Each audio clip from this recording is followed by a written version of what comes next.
Hey there, money movers in training. Welcome back to another episode of the Do.Different.Better show, where we talk about wealth, wisdom, and money moves, making finance simple for everyday people. I'm your host, Elaine Rasmussen, CEO and founder of Social Impact Now, Connective Institute, and managing director of the Integrated Capital Fund.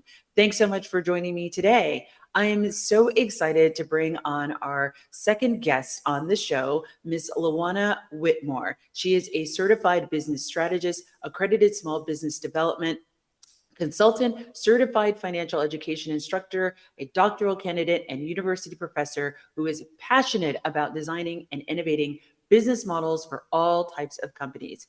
In addition to almost a 20-year career with Target Corporation in business analysis, architecture, and strategy consulting, she has advised hundreds of small firms and nonprofits to grow and scale.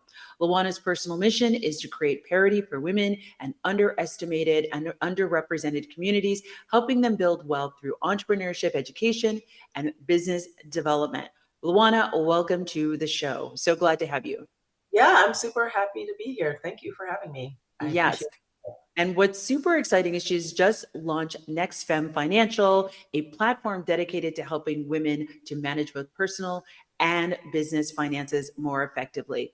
So when I have guests on my show, I always start out with this question because so much of what we talk about or don't talk about with money is actually how did we actually get to how we think about money. So I always ask every guest to share their money story. So you can share your first memory of money or the first time you realize money had some kind of influence.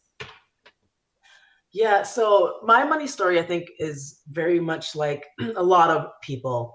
My parents were poor, and my parents ended up coming into money out of a lot of hard work and grit, right, on the part of my parents.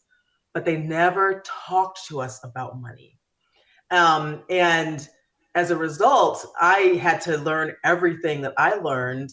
I didn't even know that it was something that we should be talking about, right? I had to learn everything that I learned through, like really hard lessons, right? Um, Filing for bankruptcy a couple of times, really just struggling to understand why I was spending money that I didn't have and why I didn't know how to save or how much, or even that, when you're young in your 20s, like retire. What is that? Retirement? What are you talking about? I'm going to be 25 forever.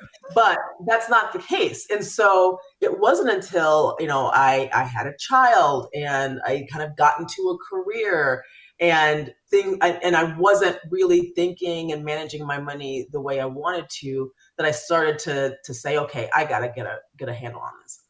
And it ended up working out. I was able to buy a house, in my 30s and, all of that stuff. But I still really didn't understand how our financial systems work. It's one thing to understand money comes in, you spend or save, money goes out. But it's another thing to understand the whole ecosystem of money, why you should understand what the markets are doing, why you should understand inflation and interest and all of these things, and why it's really super important to you. So, when you ask me what my first memory of money is, it really is getting that credit card as a freshman in college. And again, at that time, my parents hadn't been to college. Now they're both college graduates. My dad's a doctor now.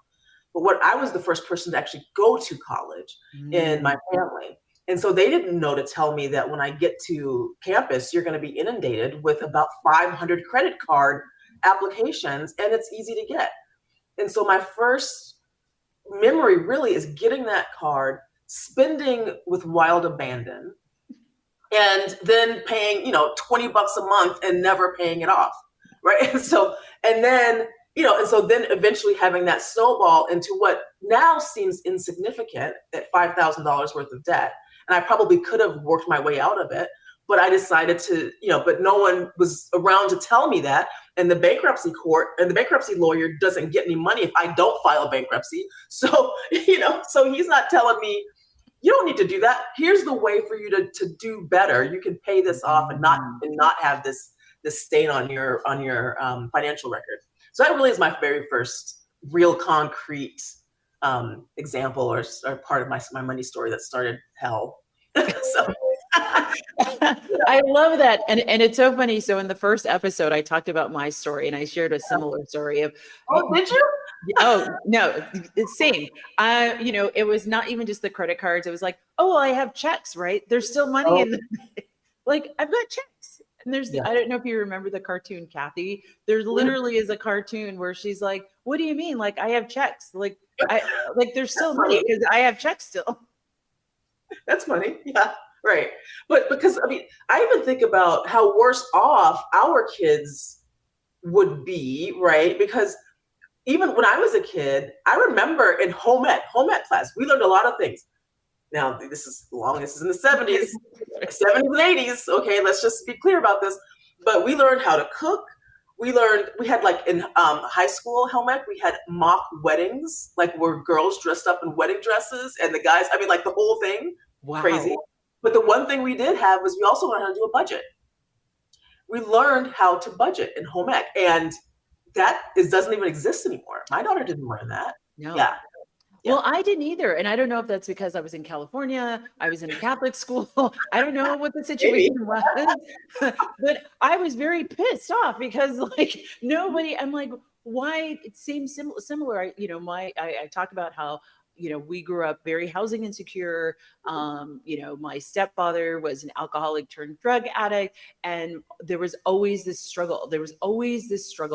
And never knowing like what was going to be happening at any given moment, never knowing where we're going to be evicted. We had been evicted a few times. And I'm living in a small community, like having the embarrassment of just having that embarrassment because everybody knows what's going on at your house, right? Mm-hmm. And the only other star that I saw was my grandmother, which was this total juxtaposition. She was single, she worked, and she was all about like, I live to make this money to make myself happy. So she would walk around. She's like, I remember one time she bought $150 pair of parachute pants. Like, right? First of all, parachute pants, go look it up. If you don't know what it is, go look it up. They were the jam. They were the thing. My grandmother had a pair of, and I remember my mom and my grandmother arguing because my mom thought that was such an exorbitant amount of money to spend on a pair of pants. And my grandmother was like, this is what I work for. Stay in my business. Mm-hmm. And so that was like the juxtaposition that I had with the conversation of money of like this person who's very, I wouldn't say carefree, but like very much like I work so that I can buy things that I want. And this deficit in my house of like, there's never enough. There's never going to be enough. We don't know when the next dollar is coming.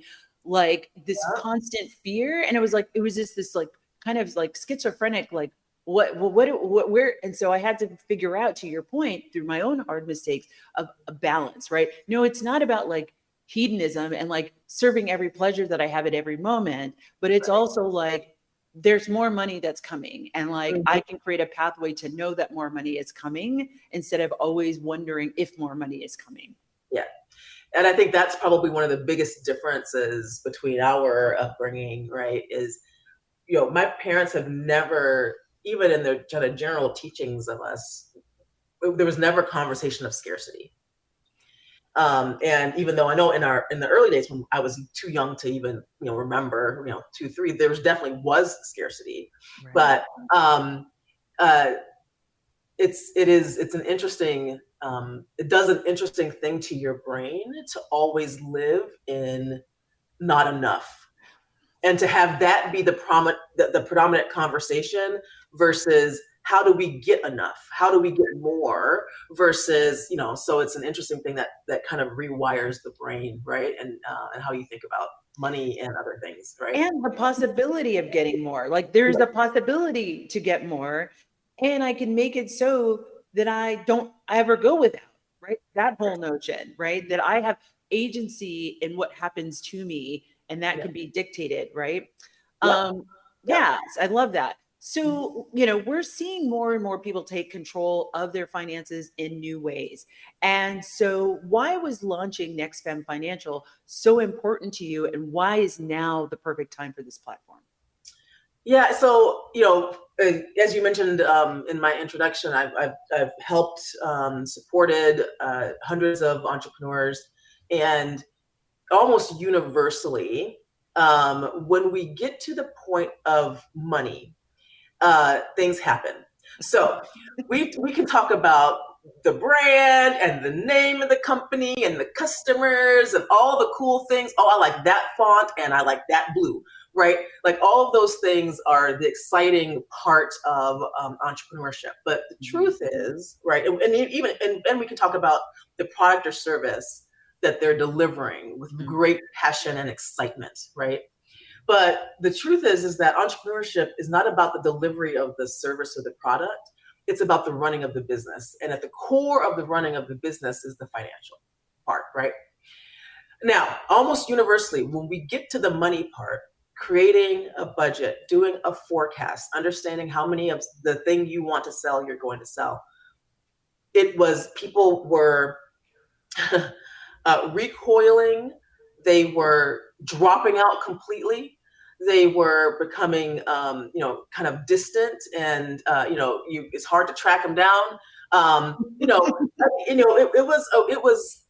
It was almost universally happening across the board.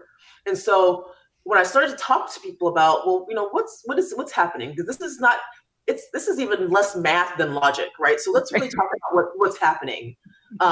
Because if you can add, multiply, subtract, and divide, you got this. This is it, right?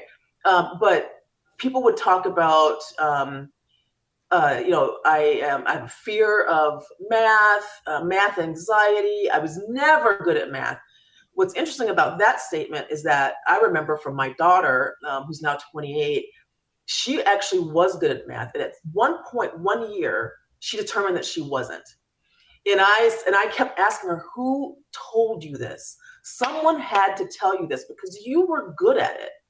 And so I think that there's, people are internalizing things. I think some things are being put on people that aren't fair, right? In terms of whether or not they're good at something. And then they internalize it and they move on with what they think is now the truth. But for whatever reason, people were having a hard time.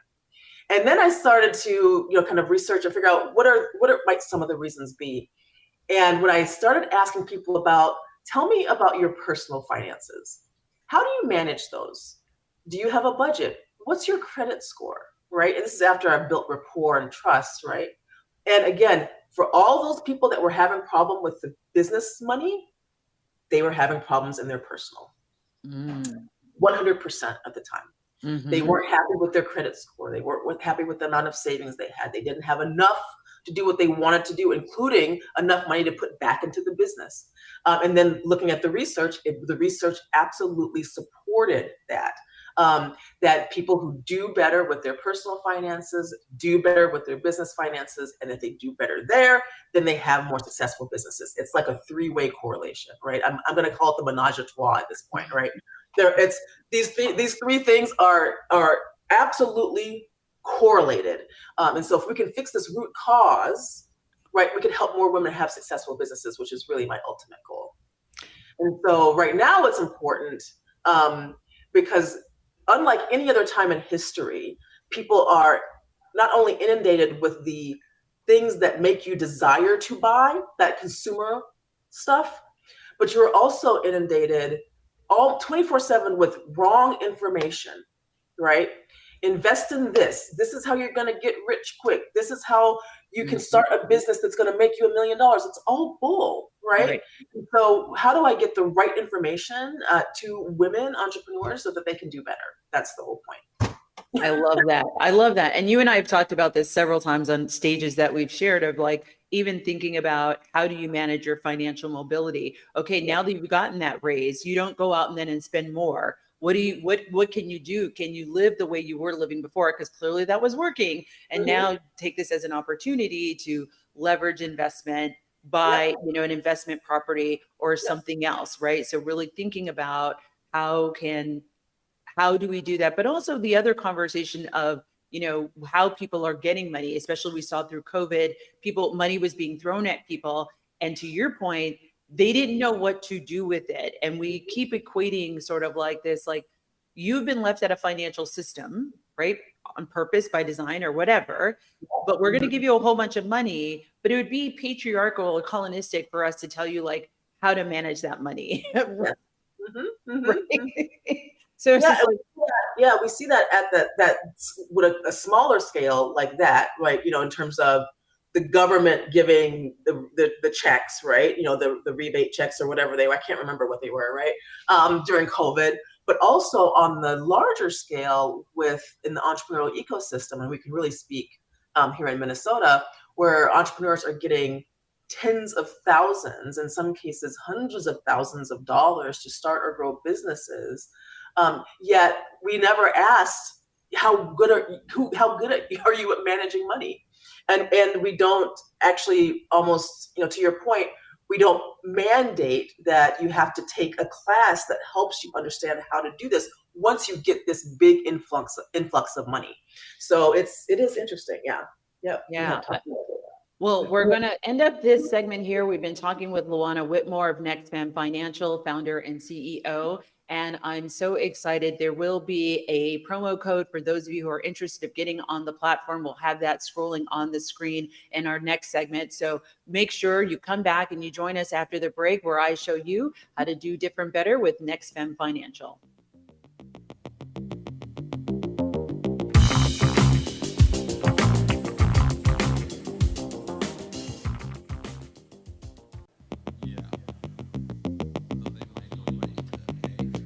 Welcome back to the Do Different Better show. I'm your host, Elaine Rasmussen, and we have a very special guest in the house, Miss Juana Whitmore, founder and CEO of NextFemme Financial. So great to have you on the show, Juana. Thank you. I'm glad to be here. So now we spent the first part of the episode unpacking your money story, and then we also talked about like why now, why NextFemme now. Now let's shift a little bit of like, we know that women, especially minority women, have often been overlooked and under resourced by traditional financial services, right?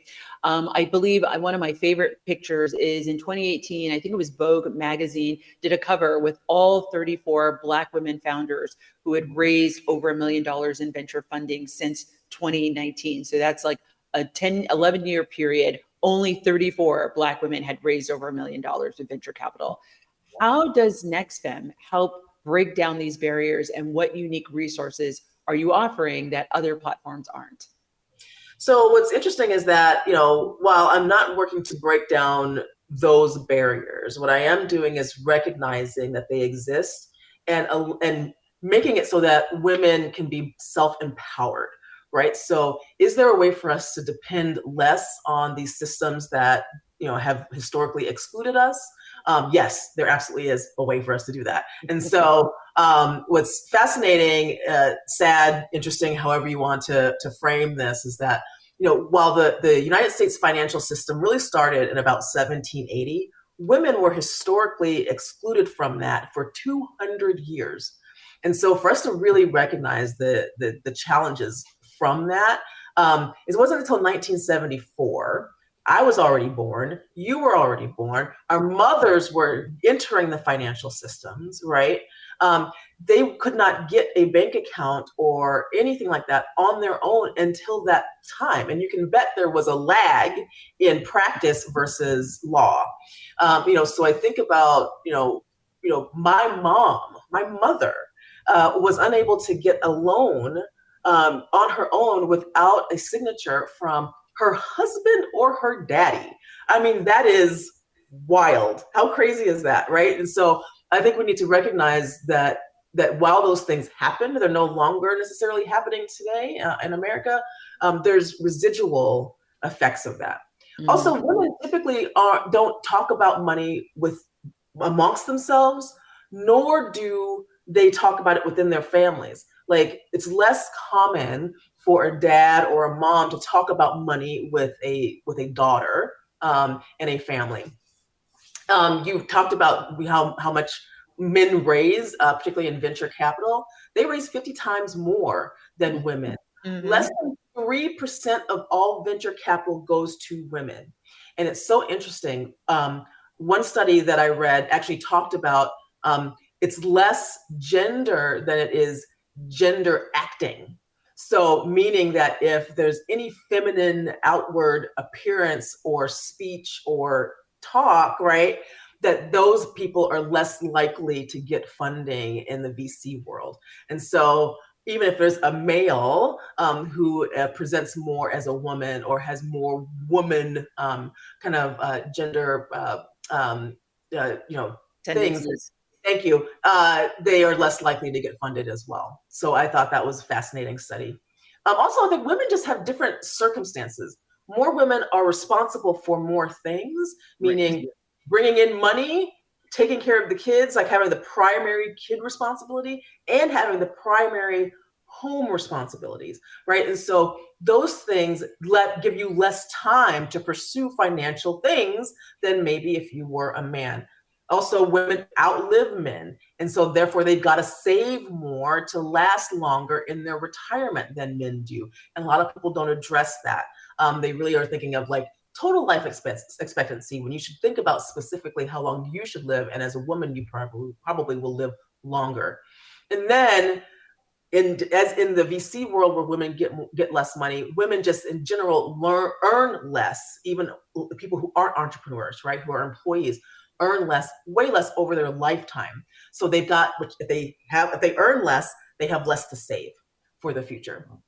So all of these things kind of compound to make situation for women different. And then we add on the entrepreneurship piece to this, where as an entrepreneur, your money is like this. It's up and down. It's not, you're not getting paid the same amount every 2 weeks. It's not a paycheck. Right. You may not have insurance. You may not have all of these things as an entrepreneur. And so that makes things even more complicated when you may make $10,000 one month and $3,000 the next month. How do you manage that? So, Especially if you have, like we talked about in the first segment, these bad money tapes. I like to call them money tapes that play in your head. But also then you lay on top of everything you talked about, culture, right? And we know that there are cultures that are, it's the first girl's responsibility to take care of the parents. It's, yes. If any of the parents get sick, it's the girl's responsibility to take care of the parents. They might be the only girl. And yes, the default is that person is going to take care of all the things. And Yep. so and culture is such a harder thing to break because that's a norm that has to be broken within this community that you're in. And so how can like, what are the different ways to be able to like maneuver that, and financial security being one of those ways? Because then you can be like, I can hire somebody. It's like, if not to hire somebody to do the caretaking, because that's culturally inappropriate, to hire somebody to clean my house, because I can't be in right. I can't be in two places at once. Yes. Yeah, for sure. And while a lot of people think money is the root of all evil, if you have the right mindset, it is the key to your freedom. It is the key to you being able to spend your time the way you want to spend it. And when I think about, I hope I'm not kind of jumping ahead here, but when I think about while a lot of the program are the technical aspects of managing money. Money comes in, there's a budget, there's this, that we actually don't even get to that at NextFemme until like module 3 or 4. Because the first almost 1/3 of the program is about what's going on in your head, right? How do we get you to understand why you spend the way you spend, why you save the way you save, why you invest the way you invest? And then my mantra is kind of know thyself, know thyself. When you know yourself, there's a freedom in that, right? You also are able to create boundaries. We will teach you how to uncover what your core values are so that you can spend in accordance with your core values. For example, if we determine that your core values are family experiences, and then you go over here and you buy a $50,000 car, is that in alignment with what you said your core values are? And so once we understand who you are, what your values are, you can start to create a plan that allows you to live that life, not someone else's life, not the life you're seeing on TikTok or on Instagram, but the life you want to live the way your grandmother did, right? Because she is that you said it was your grandmother, right? Mm-hmm. Yeah, she bought the stuff that she wanted to buy because she knew what her values were, and she provided herself a path to freedom to be able to do that. And so that's what I want for other people, right? Yeah. She loved Prince. That was like her one thing. She's like, she wanted she even wanted a red Corvette. She had a red RX-7, so that was close enough for her. Oh yeah. Well, she would have been over the moon with the Prince house that just opened up on Airbnb. Oh, Right? I know. I saw it. That's amazing. But I love what you're saying because, in our work and supporting entrepreneurs, it's that same kind of thing. It's like, we've got to get under the hood. What's the mindset? Because once we crack that egg, then we can be like, okay, what I like to say is, I don't want things to happen to you.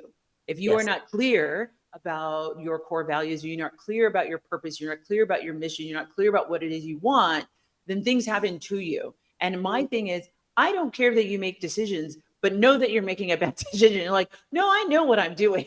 And I accept the consequences of that. But I've thought about it strategically. And once you know yourself, once you have your values, once you have your purpose and your mission, it becomes easy to say no. Yes. Right? No. And I think I get criticized for saying no. Well, that's why you and I are friends. I've got like blinders on. And as things come in, I measure those things against who I am, what my companies are meant to be doing, why I'm here, what my values are. And if it doesn't match up, I have to say no. I mean, it's an easy decision. Well, and that's where you and I are similar, right? Because I get criticized too. It was just like, she don't go nowhere. She don't talk to nobody. I'm like, listen, I am just very clear about what I'm going to right swipe and left swipe on, because here's the thing. And this brings me to another question around, especially as people of color, first Americans, you grow up with this celebration of hustle culture. You grow up with this celebration of work, and it's not okay to actually take a vacation. It's not okay to dive into something pleasurable that's completely for you. I remember my last relationship, I was with a first American, and when we were going through a major life decision, and I was like, no, I don't want to do that. He's like, well, you're being selfish. And my response to him was like, absolutely. Like, I think he thought it was going to be like a shame thing. And I said, yeah, I'm being selfish. 100%. Exactly. Because if I do what I want, I can better help other people do what they want. Right. And but if I'm struggling, we can't all, I'm no good to anybody if my brain is full of me doing things that that are not in alignment with who I am. And it's not about doing things that you don't want to do. I think that we got to kind of make that clear, because when you run a business, whatever you do, there are things that you have to do to get to your ultimate goal. This is strategy, right? But when you know yourself, you're able to say no to the things that you don't want to do, that are not in alignment to your ultimate goals, your ultimate strategy. Yep. Right, because they're a distraction. And I talk about this with founders of, is this opportunity an opportunity, or is this a test? Because sometimes you get tested to be like, to test your resolve on, are you going to stay on the track that you said you wanted to be in, or has the track changed? It is fine that the track has changed, but know that the track has changed. Don't change it because you were you weren't paying attention to like what was happening in your body. You weren't paying attention to, oh, this thing really is in alignment where I said I wanted to go, or you weren't clear about where you wanted to go. But like, I always ask founders, I'm like, let's really think about this. Is this an opportunity or is it a test? Because an opportunity is going to be in alignment with where you're trying to go. A test is a distraction, which will take you off your path and suck time, suck resources, human capital, financial capital, social capital, to go do some stuff that wasn't even in the plan. Right, exactly. And it is always obvious within the first meeting when you've encountered that person, because it's not, you're not clear on what it is that their business does, because it does so many different things. They got a laundry list of goals that are not at all connected, right? Meaning they're not all working towards this one endpoint. And so it's really quickly evident when you're meeting with entrepreneurs who are not grounded in who they are and their values, because they're typically all over the place. Exactly. Well, we're going to wrap up this segment. We've got one more segment to go. We are on Do Different Better. I'm your host, Elaine Rasmussen. We have Juana Whitmore here, CEO and founder of NextFemme Financial. We have just been talking about just the different money stories that we are living with, how we are maybe getting in our own way, and how we really need to get clear about who we are, know thyself, where we're going, and that actually helps you in grounding your financial future and unpacking some of the stuff to get to where you need to go to actually make some really good solid investments and knowing how to better run your business. When we come back from the break, we're going to be sliding into really understanding more about what is going to be offered on NextFemme Financial, but also really understanding what are the first steps you can take around building your financial confidence. So I'm your host, Elaine Rasmussen on Do Different Better. I will see you after the break.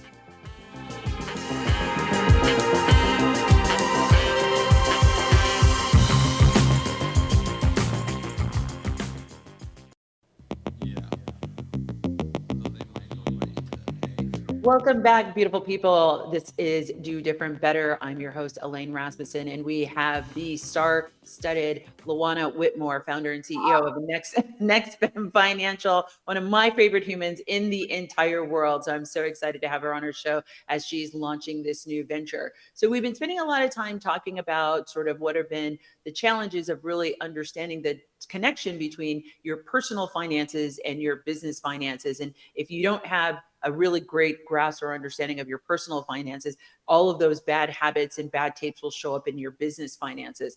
So, but let's take it back a little bit further and let's go a little bit back to the beginning of like, so many women feel overwhelmed and anxious about managing both their personal and financial finances. What would you offer as first steps that they can take to start really building their financial confidence? Yeah, so I think that there are a few things. The first thing we talked about the last segment, which is knowing yourself, understanding what your values are, who you are, what's your mission in life, what is your money story? I call it your money autobiography, right? And really getting rooted in all of those things. From there, if you skip that part, when you do the thing that everyone tells you to do, which is here's a budget spreadsheet, you will make the same mistakes that you always made because you didn't address this first, right? Another thing is to make sure that you've got the right community of people around you, right? A community of people with whom you are not afraid to discuss money and openly talk about money, your struggles, your successes. What's that investment that you just made, right? Like really like making it part of normal conversation. We don't do that, and we really need to do that. And so one of the great things about NextFemme is that not only do we address that mental piece, that mental block, but we also address the community piece, right? So meaning there's an online community of people who are doing the same thing you're doing, going through the same thing you're going. They're all entrepreneurs, and they're all trying to fix their finances so that they can have stronger businesses. And then we're going to talk about money often, all the time, and how you manage it. And then also there's having kind of these one-on-one peer pieces that we also help facilitate. Who is that one person? Like you've got a community of people, you guys are talking generally. Who's that one person that you're going to open it all up to, right? That you are going, and you guys are in a similar place, and you're going to really talk about your money. And then who's that expert? Whether it's a coach or a consultant or whatever, who's that expert when you're stuck and your community can't help, that you can go to and say, all right, I need this, this, and this, and it's a trusted person. So I think those are some of the first ways that women can start to build confidence. And part of that is because you're not alone. Right. Realizing that you're not alone helps build confidence, right? Also, I think having a program that allows you to spend your money the way you do, that doesn't dictate how you spend the money. I'm not telling you that you can't buy that $50,000 car. I'm not like I have no stake in that game. Right. You're like, I don't care. I have no horse in that race. I have no stake in that game. But what I'm going to tell you is that if depending on where your salary is, where your money is coming in from your businesses, you can't do all the things. So I'm going to ask you to make some decisions based on your values. And if your value is to drive the newest, best, and most expensive car, then that's what we need to work into your budget. Exactly. Period. Right? Exactly. If that's your value, then that's what you need to do. But knowing most of us in the world can't do it all. And so we've got to make sure we've got to make some decisions, right? Other ways I think that women can build confidence is having a program that has longevity. Mm-hmm. It's not enough, again, to give a spreadsheet and be like, all right, cool, good luck to you. Put the numbers in the cells. It has to be something that's constantly reinforced over a long period of time, right? And so the NextFemme program has a lot of components to it, and it takes a while to get through them all, assuming that you do them well. I also think we, generally speaking, need to move away from the term financial literacy. Oh. I like, and I hate that term for a few reasons. First of all, literacy assumes kind of a rudimentary level of understanding, right? Yes. It assumes a juvenile level of understanding. And literacy is just the knowing. Yes. I just know. Yes. I like financial acumen better because acumen means not only do I know, but I have the skills and the tools to execute. Yes. I implement it. And this is an example that I like to use is, I'm fat. I'm a big girl. I've been fat, and it got worse during the pandemic. You can look at me, you see I'm not skinny. But the truth is, I could probably write a book on weight loss because I'm that literate in what it takes to lose weight. Right. But I don't have the acumen. Something here hasn't clicked yet. Right. That will make me have the acumen, get the right tools and things that work for me to be able to implement. Right. And to me, that's the difference between being literate and having the acumen. Those are the two things that I really want us to start to move away from. Being literate. A lot of people are literate in a lot of things, but it doesn't mean that they can actually execute. So that's the difference. I love that. And you and I have talked about this in the past. And I talk about what I'm doing is wealth education, right? Mm-hmm. Because that is I agree with you 100% of and I feel like literacy has also been hijacked and mm-hmm. co-opted to, yes, it's I can show you how to balance a checkbook, but to your point about acumen, one, do you know how often to do it? Do you know why you should be doing it? Do you know how it's going to work for you? Because even I've learned in my lifetime, budgeting looks different at different points in my life. Yes. How I manage my budget looks different at different times in my life. When I was younger and I didn't spend a lot of money because I was going to school, looking at a budget, I didn't need to do that often. When I first had my child, I was like, listen, I need to look at this every week. I need to, what's happening? Yep. Yep. And so, but then to the point of, and what we talked about earlier about being left out of the financial system, no one has talked about. I remember when I first worked at Nordstrom and I got a 401k, the memory of even them saying oh, there's a 401k was a blip in my memory. Right. And so then no one said to me, no, everyone was saying, yeah, put in the full match contribution. I'm I don't know what that means. No. I come from a house that doesn't have a bank account. Right. And it's not your employer's job to educate you. Right.